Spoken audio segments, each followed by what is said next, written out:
Saudara-saudari yang terkasih, jumpa lagi dalam Renungan Harian Pelita Hati hari ini, Sabtu tanggal 30 Januari 2021, hari biasa dalam Pekan Biasa yang ketiga. Bersama saya Romo Thomas Suratno SC dari Paroki Cilandak, Jakarta Selatan, mendengar dan merenungkan sabda Tuhan, yakni firman Tuhan yang tersurat dalam Injil Markus, bab atau pasal 4, ayat 35 sampai dengan ayat 41.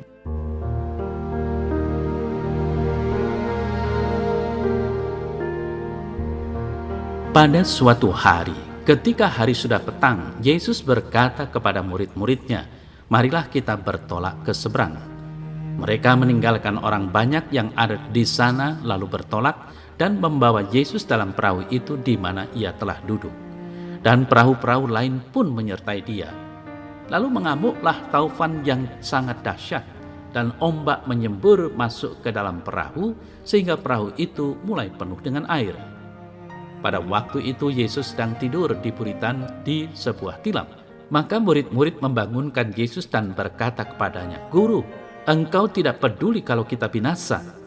Yesus pun bangun, menghardik angin itu dan berkata kepada danau, "Diam, tenanglah." Lalu angin itu reda dan danau pun menjadi teduh sekali. Lalu Yesus berkata kepada murid-muridnya, "Mengapa kamu begitu takut? Mengapa kamu tidak percaya?" Mereka menjadi sangat takut dan berkata seorang kepada yang lain, "Siapakah gerangan orang ini? Angin dan danau pun taat kepadanya."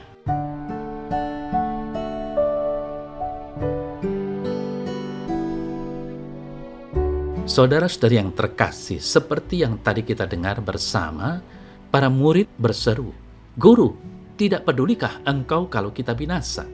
Teriakan para murid karena ketakutan dan frustrasi adalah teriakan kita juga kepada Tuhan Yesus manakala situasi-situasi dalam kehidupan kita menggoncang iman kita. Namun berbagai krisis sebenarnya memberikan kesempatan bagi kita untuk bertumbuh dalam rasa percaya kita kepada Tuhan Yesus selagi kita menyaksikan Dia bekerja dalam kehidupan kita. Ingatlah, Yesus adalah Immanuel, Allah yang senantiasa menyertai kita. Saudara-saudari yang terkasih, pengalaman para murid di tengah danau menunjukkan kepada kita bahwa Yesus adalah Tuhan, Kyrios, dan Juru Selamat kita. Dia ada bersama kita setiap saat.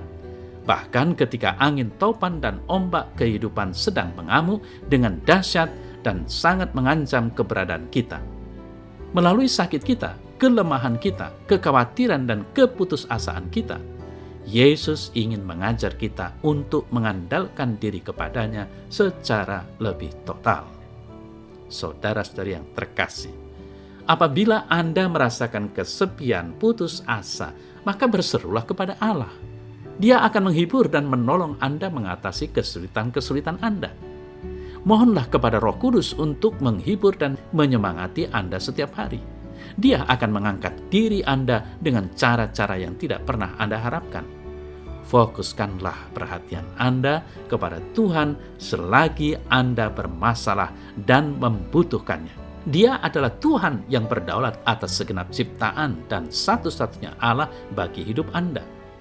Selagi Anda menaruh rasa percaya Anda kepada Yesus, maka kita pun akan dihibur menyaksikan bahwa Dia tidak pernah memungkiri janjinya kepada siapapun, dan Ia tidak pernah meninggalkan seorang pun. Saudara-saudari yang terkasih, memang pengalaman batin kita cenderung dangkal dan tidak asli karena kurang dihayati secara mendalam. Banyak peristiwa hidup kita berlalu tanpa bekas dan jejak-jejak nilai rohani. Mengapa demikian?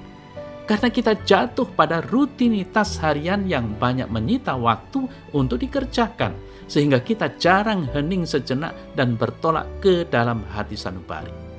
Demikianlah Yesus mengajak kita untuk bertolak ke tempat yang dalam.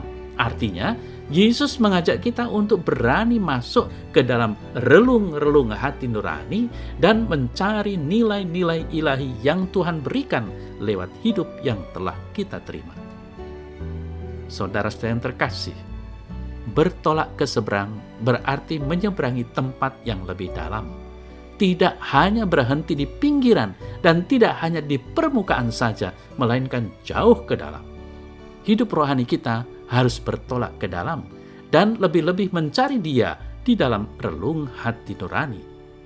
Saudara-saudari yang terkasih, ketakutan yang dialami oleh para murid ketika badai menerpa seperti dikisahkan dalam warta Injil hari ini sangatlah wajar karena nyawa mereka terancam. Pengalaman takut pasti pernah dialami oleh setiap orang. Namun itu wajar. Para murid merasa takut karena perahu mereka akan tenggelam. Namun ketakutan mereka itu menjadi tidak wajar sebab mereka lupa bahwa Yesus ada di antara mereka. Maka dapat dimengerti kalau Yesus marah dan berkata, "Mengapa kamu takut?" Kalau kita merenungkan kata-kata Yesus itu, hal itu merupakan ajakan Yesus agar kita percaya dan bersikap tenang dalam menghadapi situasi sulit. Saudara-saudari yang terkasih, dalam kehidupan sehari-hari, perasaan takut bisa dialami oleh setiap pribadi. Dalam Injil, Yesus juga berkata, "Mengapa kamu tidak percaya?" Pertanyaan Yesus itu adalah ajakan supaya kita mengalami ketenangan dan percaya padanya ketika kita mengalami situasi sulit ini. Ketenangan dan percaya adalah kunci. Ingatlah, Allah berbicara tentang kuasa-Nya yang memang sangat besar, yang tampak dalam kekuatan alam. Oleh karena itu, saudara saya terkasih, ketenangan yang coba kita ciptakan akan sangat membantu kita untuk berpikir jernih dan menyadari kehadiran Allah. Kesadaran akan kehadiran Allah yang selalu menyertai kita dalam segala sesuatu akan membuat kita berani dalam menghadapi aneka tantangan dan kesulitan hidup.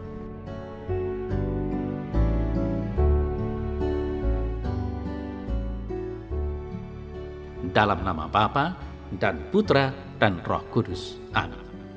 Ya Tuhan Yesus, Engkaulah andalanku. Aku menaruh segala sesuatu ke dalam tangan-tangan kasih-Mu. Berdirilah di sampingku, ya Yesus, selagi aku menghadapi kesulitan-kesulitan dan mengalami kepedihan. Aku sepenuhnya menaruh pengharapanku dalam diri-Mu, ya Tuhan Yesus. Amin. Dalam nama Bapa dan Putra dan Roh Kudus. Amin.